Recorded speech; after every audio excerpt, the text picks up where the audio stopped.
यांना यांच्याकडे दुर्लक्ष का करता? कारण 2 दिवसात ते मुख्य प्राण्याने काय केलं, त्यांना लवकरात लवकर त्यांना सोडायला पाहिजे ना कुत्र्यांना कुठेतरी सुरक्षित ठिकाणी. अजूनही आजपर्यंत जर आले नाही तर अवघड, म्हणजे कुत्रा जर मेलं गेलं तर ते कोण जिम्मेदारी राहणार आहे त्याचं? जे गेले तर ते गेले, ते त्यांचा जीव तर परत येणार नाही ना. शेजारी पण त्रास होतो का? नाही नाही, आम्हाला काही त्रास नव्हतो. कुत्र्याला? नाही, कुत्र्यांचा म्हणजे भोगता नाही कंटिन्यू. आता हे आमचं लहान बाळ आहे, आता कंटिन्यू ते झोपीत दचकतो. आम्ही आता काल रात्री पण आम्ही इथे नव्हतो, परवा दिवशी पण नव्हतो, कारण आम्ही सिटीमध्ये राहायला गेलो. आणि कंटिन्यू बघतो, म्हणजे हे भोगण्याचा विषय सोडून द्या, पण ॲटलिस्ट ते मुख्य जनावरांचं आपल्याला ते तळमळ वाटते ना, कुठंतरी हे व्हायला पाहिजे ना त्याचं. कारण की काल पण पोलीस येऊन गेले बहुतेक इव्हनिंगला, पण ते म्हटले ते आज काहीतरी हे करतो म्हणे आम्ही आज, पण आजपर्यंत अजून काही झालं नाही त्याचं काही. बरं, तुमचं आणि कुणालच्या आईवडिलांचे कसे संबंध होते? नाही, आमचे काही संबंध नाही, कारण 3-4 महिने आलेले होते. कारण की ते कुणालचे वडील काहीतरी त्यावेळेस पसारा सामान वगैरे टाकता वेळेस दिसले, त्याच्यानंतर आम्हाला दिसले नव्हते. ते मायलेकरं चांगले व्यवस्थित राहत होते. कारण की ते काय कुणाल कॉलेज काय स्कूल काहीतरी चालू होतं, क्लासेस वगैरे, आणि आईचं काय ते कुठंतरी वर्किंगला जात होते नर्स असल्यामुळे. तर बाकी दिवसभर कोणी नसायचं इथं. आई नर्स होता? हां नर्सच होते ना ते. जॉब नंतर काहीतरी जॉईन करत होते ना. हां, तर ते दिवसभर कुत्रं कोंडलेलंच राहायचं. ते संध्याकाळी आल्यानंतर त्यांना मग हे करायचं ते. आणि आमचं काही नाते, आमचं कसं आहे, आमचा संबंध जास्त नव्हता, कारण आमचे कॉमन बोर असल्यामुळे कसं पाणी म्हणजे केबल देणे, कॉक बंद करणे तेवढंच, बाकी एवढं काही कॉन्टॅक्ट नव्हतं आमचं. तर तुम्ही सुद्धा आजी शेजारीच राहत आहे, ही सगळी घटना कळाली, काय वाटतं, घरात काही वाद होते? नाही, घरातले वाद तर माहिती नाही त्यांचे, पण आई मुलाचं नातं खूप छान होतं त्यांचं. हो, बाकी त्यांच्या मिस्टरांचं आणि त्यांचं एवढं आपलं कॉन्टॅक्ट नसल्यामुळे काही त्यांचं माहिती नाही आपल्याला. त्यांच्या घरातले वाद त्यांना माहीत. जरी बाहेर आल्या बोलल्या तर ते मी जास्त बोलत नव्हते, 5 ते 10 मिनटं फक्त बोलायची त्यांच्याशी, आणि आमच्या अशाच गप्पा चालू राहायच्या. बाकी दुसरं ते त्यांचे कॉन्टॅक्ट, त्यांचे जे आहेत रिलेशन, त्याबद्दल कधी सांगितलं नाही त्यांनी, आणि आम्ही पण नाही विचारलं, कारण की त्या नवीन असल्यामुळे आम्हाला वाटतं जास्त कॉन्टॅक्ट नव्हतं त्यांच्याशी. काम माझ्या मुलाला घ्यायच्या त्या, ह्याला घेतलं की ते शेरू अंगावर यायचं त्यांच्या धावून, ह्याला का बरं घेतलं म्हणून, इतका अटॅच होता. त्या स्वतः त्याला हाताने खाऊ घालायच्या शेरूला, इतका छान स्वभाव होता त्या ताईंचा पण त्यांच्या मिस्टरांचा जास्त कॉन्टॅक्ट नसल्यामुळे ते जास्त येतही नव्हते. ते वाळूजला होते ना, ट्रान्सफरच्या गाडीवर होते ते 15-20 दिवसांनी यायचे, पण आता अशात 1-1.5 महिना झालं ते दिसलेच नाही आम्हाला आलेले इकडे. तर हे दोघंच राहत होते, आई आणि मुलगा. तर हे दोघं राहायचे, छान राहत होते. तो मुलगा सकाळी 8:30ला क्लासला जायचा, 2 वाजेच्या सुमारास यायचा तो घरी. त्यावेळेस त्या ताई दारातच वाट बघत बसायच्या मुलाची, की आता येईल म्हणून कुणाल. बस, बाकी आपण बघतोय 3 दिवसापासून जे आहे ते हा कुत्रा शेरू बंद आहे, तो सुद्धा आता ओरडताना पाहायला मिळतो. ते कंटिन्यू असं कोणी आलं त्या खिडकीपाशी की त्याला वाटते आता मला सोडायला आलेत की काय, म्हणून तो भुंकते. त्याला असं वाटते की कुणाला किंवा त्याची आई असेल कुणालची, की ते त्यांचे रिलेटिव्ह कोणीतरी आलं असं, त्यामुळे ते त्या हेतून भुंकतोय. आणि त्याला भूक पण खूप लागलेली आहे, पण तो बिस्किट खात नाही आहे.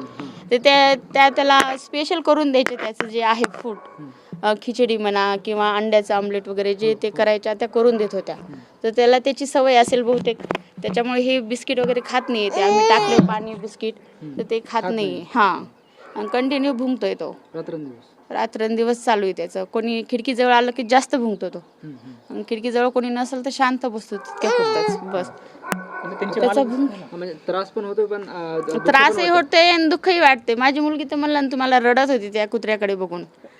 सोडून द्या, पण खूप खूप आम्हाला त्रास फक्त त्याला वाटते की त्याला मोकळं कोणीतरी सोडायला पाहिजे, त्याचा त्रास आहे, बाकी दुसरं काही नाही. रडू आलं कुत्रा ओरडतं म्हणून? काल रडत होती. मला वाटत होतं की तो त्याला त्याला वाटते मी त्याला भूक पण लागलेली असन म्हणून तो रडतोय. आणि तू पण रडलीस? कुणासोबत, भैयासोबत ओळख होती? काय बोलायचं तुला? बोलत तर नव्हते जास्त, फक्त ते पिन ते घेण्यासाठी साठी तेवढंच बस. जास्त कॉन्टॅक्ट नव्हता तो, जास्त बोलत नव्हता कोणाशी. कोणाशी त्याच्या आईशीच बोलायचं फक्त, आणि त्याचं क्लास, घर, होमवर्क आपलं हेच करायचं ते. आणि बाकी शेरूला फिरवणं वगैरे.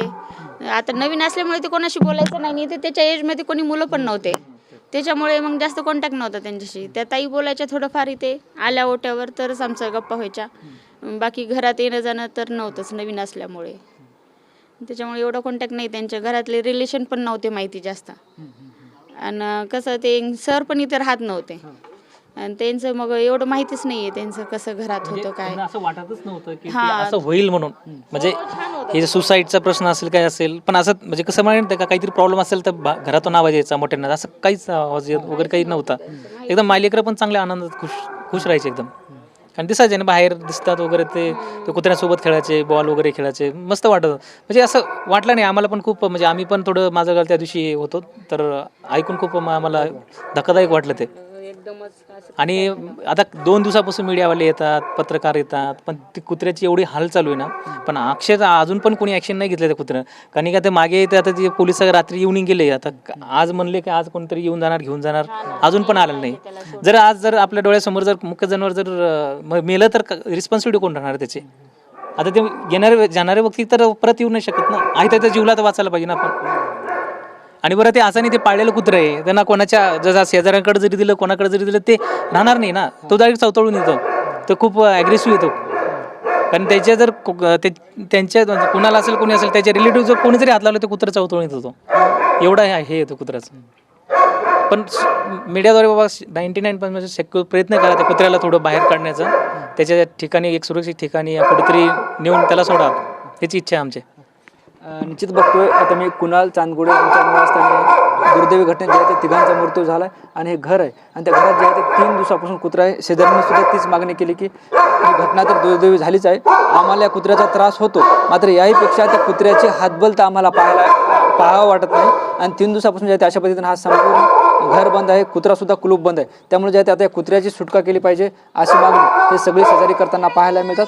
आणि हे प्राणीसुद्धा या ठिकाणी हातबल होऊन सारखा आरडाओरडा करताना पाहायला मिळतोय. खरं तर त्याला जीव लागणारे, त्याच्या जीवाभावाचे माणसं या जगात नाहीत, मात्र त्या मुख्य प्राण्याला माहीत नाही. कधीतरी ते येतील, आपली सुटका करतील अशी आशा त्या प्राण्याला आहे. मात्र असं काहीही होणार नाही. आता प्रशासनानं पुढाकार घेऊन किंवा नातेवाईकांना पुढाकार घेऊन त्या कुत्र्याची सुटका करणं गरजेचं आहे. कॅमेरा पर्सन प्रमोदसह ज्ञानेश्वर लोंढे, TV9 मराठी, छत्रपती संभाजीनगर.